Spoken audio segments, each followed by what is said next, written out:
না, এই জমি তো আর পারা গেল না, যেই আসে সেই বলে ভুতুরে। কিন্তু আজ অবধি আমি তো কোনো কিছুই দেখলাম না। যে করেই হোক এ জমির একখানা বিহিত করতেই হবে আমাকে। জমিটা যে করেই হোক এ মাসের মধ্যেই আমাকে বিক্রি করতে হবে।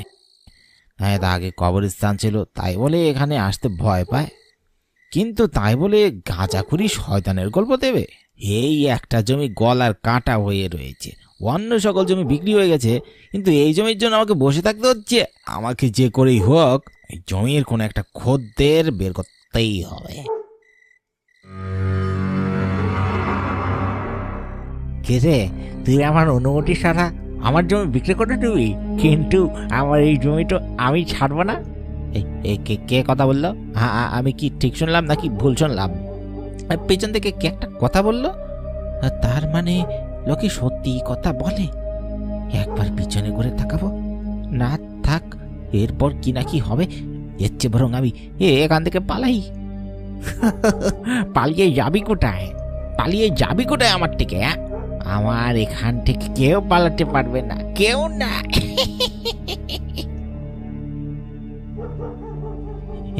কি কেমন চেহারা! ও ভগবান, কোন বিপদে বললো ভাবি! জমিটা কিনে দেখি বড্ড মুশকিলে পড়ে গেলাম। এখন কি করবো? আমার জমি কাউকেই বিক্রি করতে আমি দেব না। এই জমির মালিক আমি। এই জমিতে লোকেরা এককালে কবর দিত, গণকবরে পরিণত হয়ে গেছিল এই জায়গা।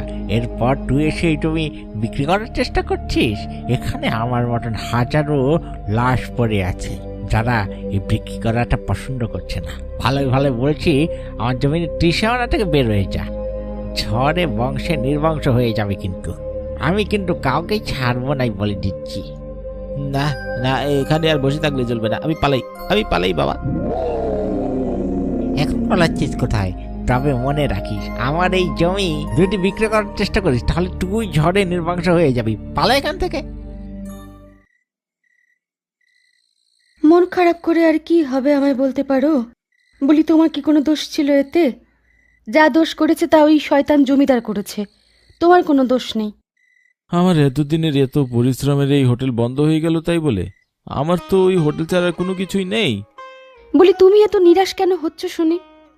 তুমি যা টাকা পেয়েছো তাতে করে নতুন একখানা হোটেল খুলে তুমি অনায়াসেই ব্যবসা করতে পারবে। যা বুঝো না সেটা নিয়ে কথা বলো না তো গিন্নি। তুমি জানো একখানা হোটেল করতে কত খরচ পড়ে, কত সময় আর কত পরিশ্রম দরকার হয়। এই হোটেলটা আমি তৈরি করতে কত পরিশ্রম করেছি।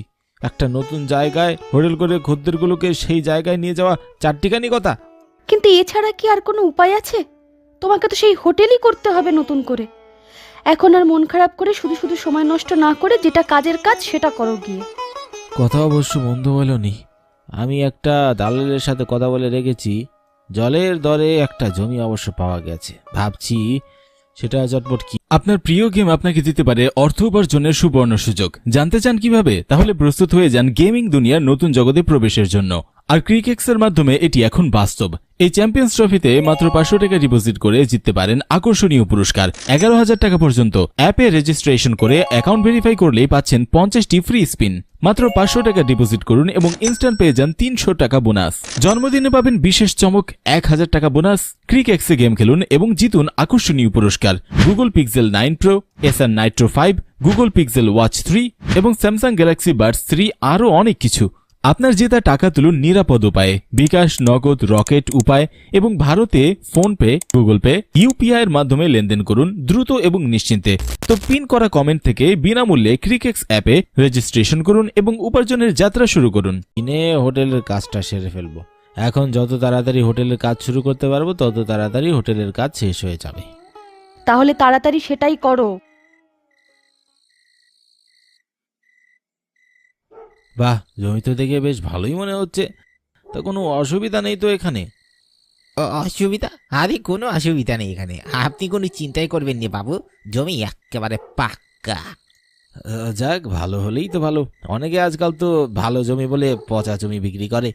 আমি অবশ্য একটা হোটেল বানানোর জন্য জমি কিনতে এসেছি, পরে আবার কোনো খুদ বের হবে না তো জমিতে?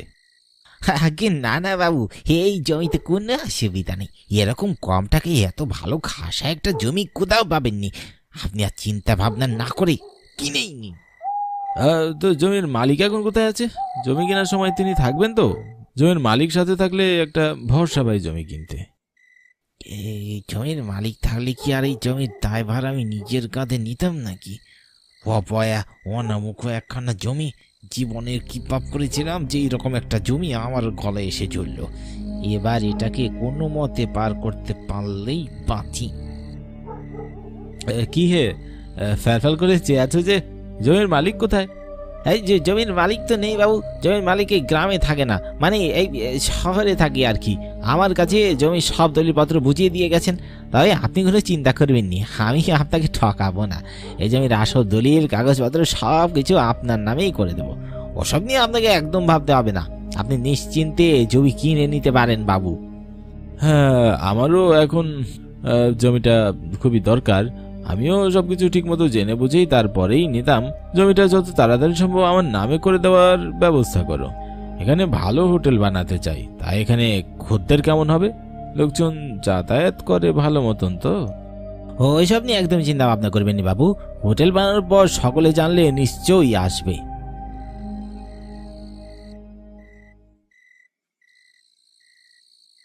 কি ব্যাপার বলো তো গিন্নি, এতদিন হয়ে গেল হোটেল খুলে বসে আছি, কিন্তু কোনো খদ্দের এখন পর্যন্ত পেলাম না। এরকম চলতে থাকলে তো একদিন এই হোটেল বন্ধ করে দিতে হবে গিন্নি। তুমি অত চিন্তা করছো কেন? এই তো কিছুদিন হলো মাত্র হোটেল খুললে, হোটেল জমজমাট হতে তো একটু সময় লাগবে, সব ঠিক হয়ে যাবে দেখো। তাই যেন হয় গিন্নি, বিপদে পড়ে এখানে এসে হোটেল তৈরি করলাম, এবার যদি খদ্দের না পাই তাহলে তো মহা বিপদে পড়ে যাব।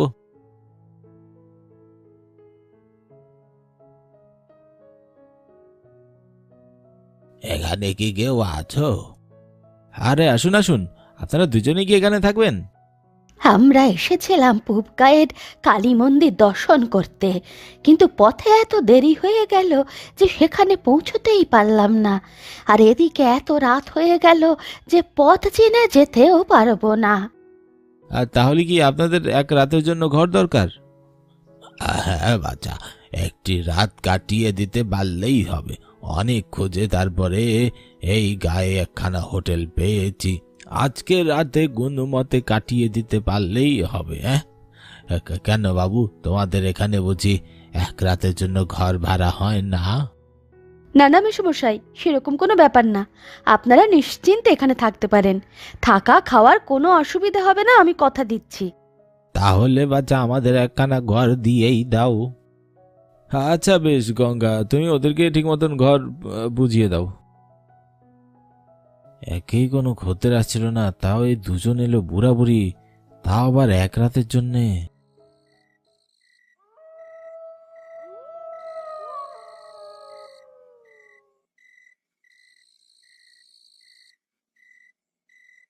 মেসোমশাই শুনতে পাচ্ছেন?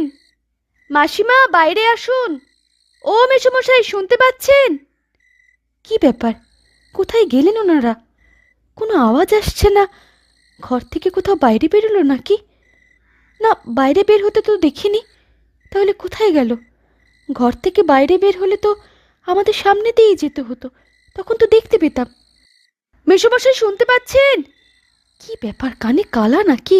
উফ, মাসিমা শুনতে পাচ্ছেন? কি কাঁধে কি হাত রাখলো? কাউকে তো দেখতে পাচ্ছি না, মনে হলো যেন কাঁধে কেউ হাত রাখলো, একদম স্পষ্ট মনে আছে একটা ঠান্ডা হাত কাঁধে এসে পড়লো, কিন্তু কে হাত রাখবে? কাউকে তো দেখতে পাচ্ছি না। উফ, এদিকে মাসিমা আর মেসোমশাইয়ের কোনো খোঁজ নেই, তারা কি বের হবে না নাকি? আমি বরং আরেকবার ডেকে দেখি। মাসিমা, মেসোমশাই, কোথায় আপনারা? মেসোমশাই শুনতে পাচ্ছেন? হ্যাঁ, তুমি কি আমাদেরকে ডাকছো? হ্যাঁ মেসোমশাই, আপনাদেরকে ডাকছিলাম। বলছি আপনারা রাতের খাবার খাবেন না? আপনাদের জন্য খাবারের ব্যবস্থা করা হয়েছে, তো চলুন খেয়ে নেবেন। হ্যাঁ হ্যাঁ, রাতের খাবার নিশ্চয়ই খাবো, চলো। মাসিমা কোথায়? তিনি কি রাতের খাবার খাবেন না? মাসিমা? ও হ্যাঁ হ্যাঁ গিন্নি, তবে রাতের খাবার এক কাজ করো, তুমি যাও, আমি আমার গিন্নি আসছি। আচ্ছা আসুন। কই তোমরা, আমরা এসে গেছি তো, বড্ড খিদে পেয়েছে। এই তো মশাই, আসুন বসুন, আপনাদের জন্যই অপেক্ষা করছিলাম। আমার স্ত্রী ভীষণ ভালো রান্না করে, এই হোটেলেও সেই রান্না করেছে। আসুন মাসিমা। তা বেশ, তা বেশ। এই নিন মেসোমশাই, সব রকমের খাবার আছে, শেষ পাতে মিষ্টিও আছে। কি এসব খাবার কেন? হ্যাঁ হ্যাঁ, তাহলে আপনারা কি অন্য কিছু খাবেন মাসিমা? অন্য কিছু বানিয়ে দেবো আপনাদের? এসব কি খাবার দিয়েছো তুমি? আমাদের সমাজের লোকজন এসব খায় নাকি? সব সব রকম খাবারই তো আছে মেসোমশাই, ভাত, মাছ, মাংস, ডালও আছে সাথে। আপনি কি বলছেন আমি বুঝতে পারলাম না। আহা বাছা, এইসব খাবার তো মানুষে খায়। বলি, তোমরা আমাদের জন্য এসব কোত্থেকে আনলে? হ্যাঁ, মানুষ খায় মানে? আপনারা কি খান তাহলে? মানুষের কাঁচা মাংস নেই, হাত পা হলেও চলবে। হ্যাঁ, মানুষের কাঁচা মাংস? এসব কি বলছেন আপনি মাসিমা? এসব কি বলছেন আপনি? আমরা তো কিছুই বুঝতে পারছি না মাসিমা।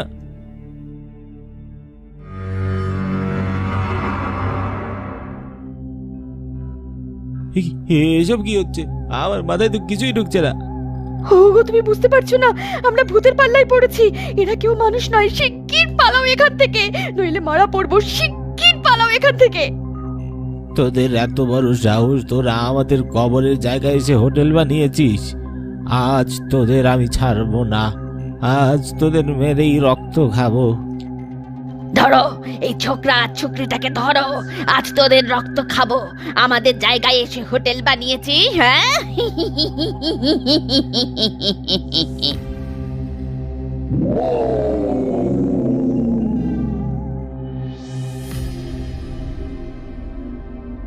আমাদের সাথে এসব কি হয়ে গেল?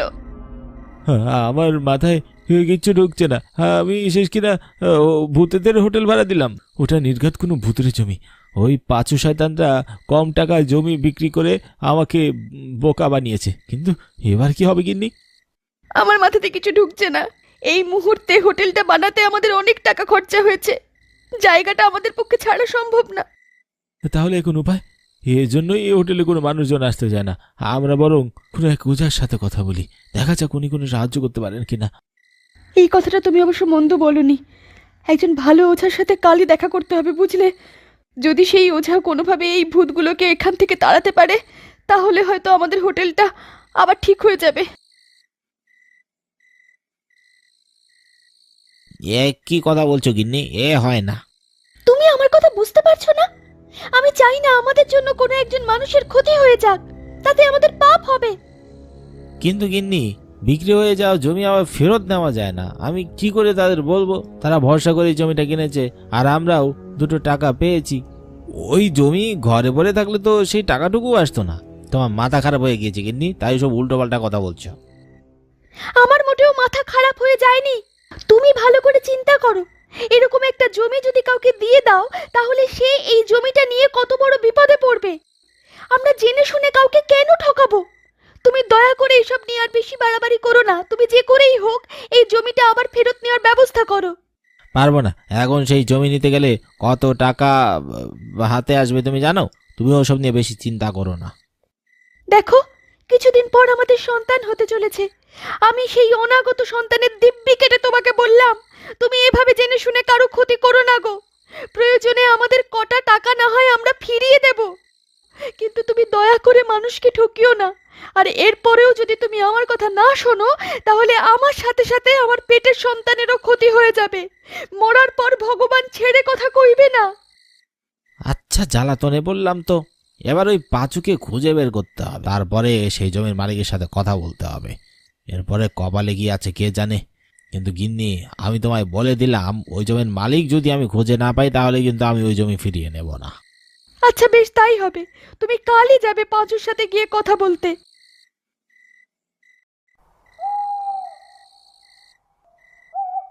বাবু, আমার কিন্তু বেশ ভয় করছে। এমনিতেই এই অভিশপ্ত জায়গা, তার উপর রাতের বেলা এখানে এলাম। আমার মনে হচ্ছে আজ কোনো একটা বড় বিপদ হবেই হবে। বিপদ তো হতেই পারে। কোথায় তোমার সেই নতুন জমির মালিক? কার কাছে বিক্রি করেছে এই জমি? তার কাছ থেকে জমি আবার ফেরত নিতে হবে। কিভাবে যে সব কিছু সামাল দেব বুঝতে পারছি না। এখন তো মনে হচ্ছে এই জমিটা বিক্রি করাই উচিত হয়নি। তুমি বিক্রি না করলে ওসব আর হতো না। আমার মনে হয় ওরা ওই হোটেলের ভিতরেই আছে। ওই লোকটাই মানে গোপাল বাবু ও হোটেল বানিয়েছে। চলুন আমরা হোটেলের ভিতরে গিয়ে একবার দেখে আসি।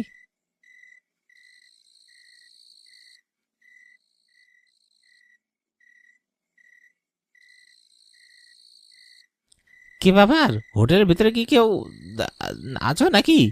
যে লোকটার কাছে জমি বিক্রি হয়েছিল সেই লোকটা কোথায়? আমাকে যে করে হোক আজকের মধ্যে লোকটার সাথে কথা বলতে হবে। গিন্নি যে দিব্যি দিয়েছে, আমার যত তাড়াতাড়ি সম্ভব লোকটাকে খুঁজে তার টাকা ফিরিয়ে দিতে হবে, আর এই অভিশপ্ত জমি ফেরত নিয়ে নিতে হবে। লোকটার বাড়ি কোথায় তুমি জানো? লোকটার বাড়ি কোথায় সে সম্পর্কে তো কিছু জানি না বাবু। তাহলে এখন উপায়?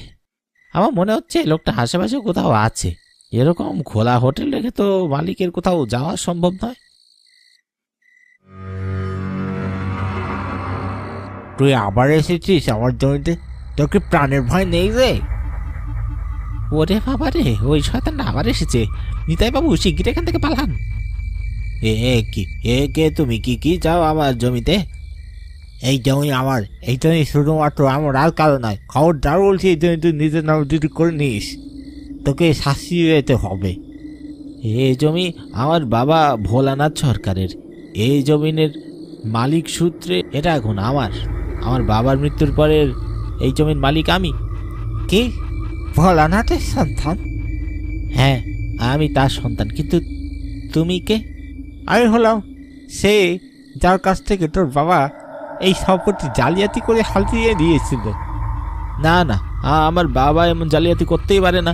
তুমি আমার বাবার নামে মিথ্যা কথা বলছো। কি চাও তুমি এই জমিতে? ও তাই, মিথ্যা কথা বলছি? আচ্ছা বেশ, এবার আমি দেখাচ্ছি কি চাই।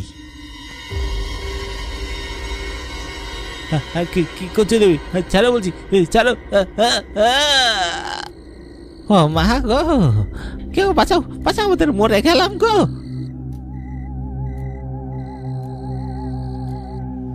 সাবধান হয়ে যা, ছেড়ে দে বলছি ওদের দুজনকে, ছেড়ে দে। না ছাড়বো না, ও প্রতারক ভোলানাথের সরকার, ওকে আমি মারবই। ছাড়বি না? এই নে।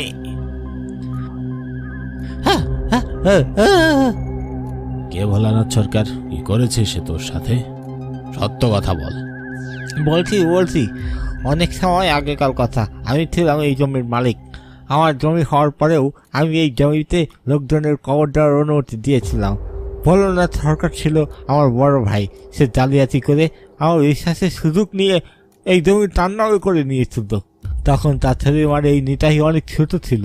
তারপর আমি যখন পঞ্চায়েতের কাছে গিয়ে ওই ভোলানাথ সরকার নামে বিচার দেই, তখন পঞ্চায়েতে ওই ভোলানাথকে আমার জমি আমাকে ফেরত দিতে বলে। ভোলানাথ সবার সামনে বলেছিল সে আমার জমি আমাকে ফেরত দিয়ে দেবে, কিন্তু বাড়ি ফিরে আসার পরে ও নিজের অন্যরূপ দেখালো। আমাকে ওর ভাড়া করা লোকজন দিয়ে নির্মমভাবে হত্যা করলো, আর আমার লাশকে কবরস্থানে দাফন করে দিল। তার কিছুদিন পর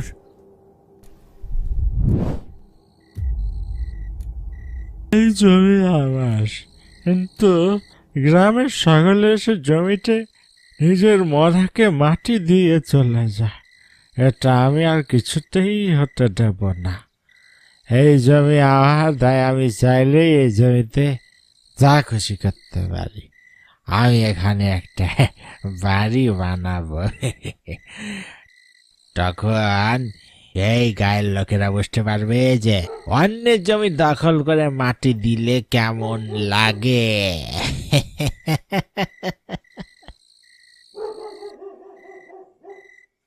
তাহলে তো তোকে বুঝতেই হবে অন্যের জমি দখল করে নিতে কেমন লাগে। কে কথা বলছি? সামনে আয় বলছি।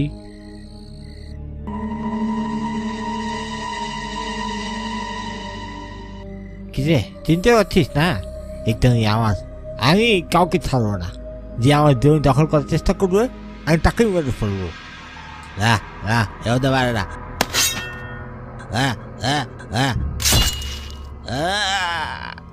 তুই তো ভোলাকে মেরে ফেলেছিস, তোর প্রতিশোধ নেওয়া হয়ে গিয়েছে। এবার তুই এই জায়গা ছেড়ে অন্য কোথাও চলে যা। কোনো মানুষ মৃত্যুর পর এই পৃথিবীতে থাকতে পারে না। এটা এখন তোর জায়গা নয়। তুই নিজেকে মুক্ত করে দে।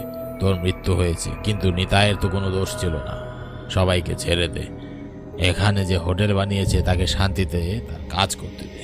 এই দুনিয়া ছেড়ে এবার তুই নিজের দুনিয়ায় ফিরে যা, নয় আমি তোর শাস্তির ব্যবস্থা করব। আচ্ছা বেশ, আমি চলে যাচ্ছি। আজ থেকে এই জমি মুক্ত। আমি আর কাউকে জ্বালাতন করব না। এই জমি যার, সে আরামে থাকতে পারবে।